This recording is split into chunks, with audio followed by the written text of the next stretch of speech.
Hi guys, we are going to go over some basics on how to use your portfolios. So when you are given your link, it's really important that you go up to your favorites and you save it. That way you can always click on your favorites tab and get to it. I keep the portfolios right here on this browser bar. That way I can see easy access. I can click on this and get to everybody's portfolios. So if you save yours on your favorites bar, you'll be able to click right on it.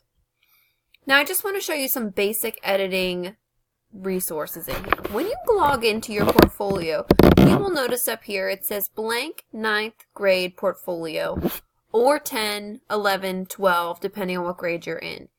You are going to eventually want to highlight the blank and change it to your name. On the first slide, when you click on the box, you can actually click right on any text box in this and edit it.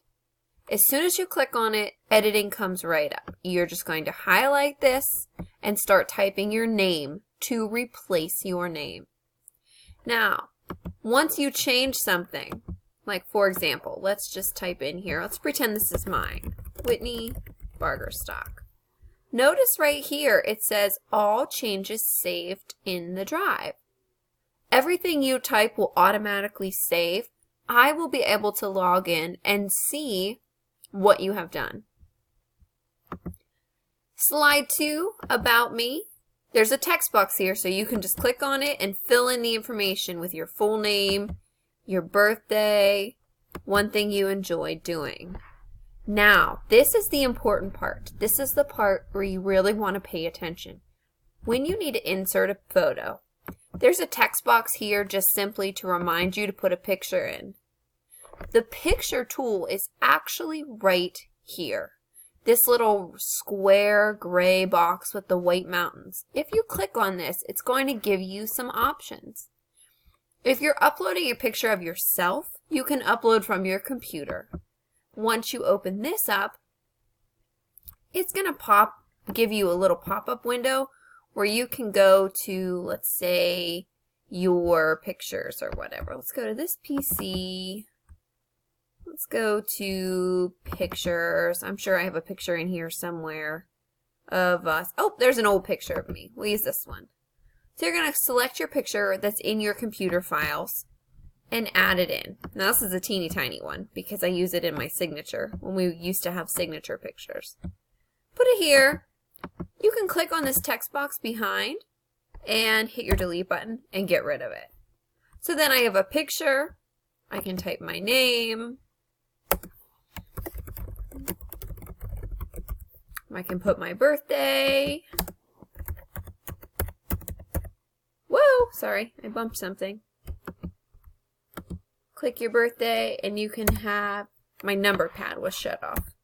12/3/1986. I'm old, guys. I'm super old. So it's very easy to use these. Now, let's say you don't have that picture on your computer and you're not comfortable putting a specific picture of yourself, but rather something you enjoy doing.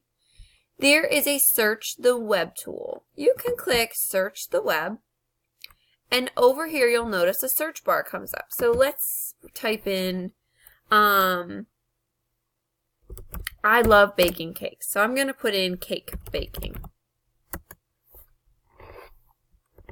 And there are beautiful pictures here of some really, really neat looking cakes.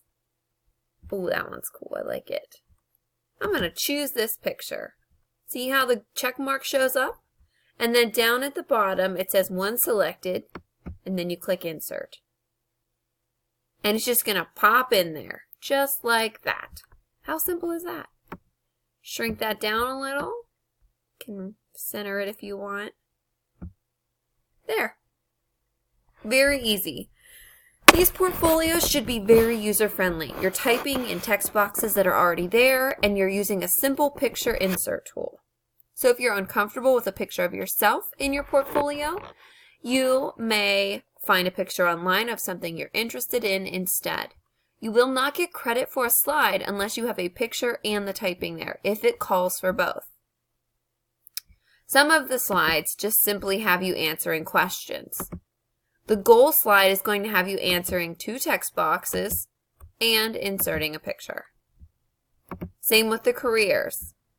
Explain why you like the career, add a picture.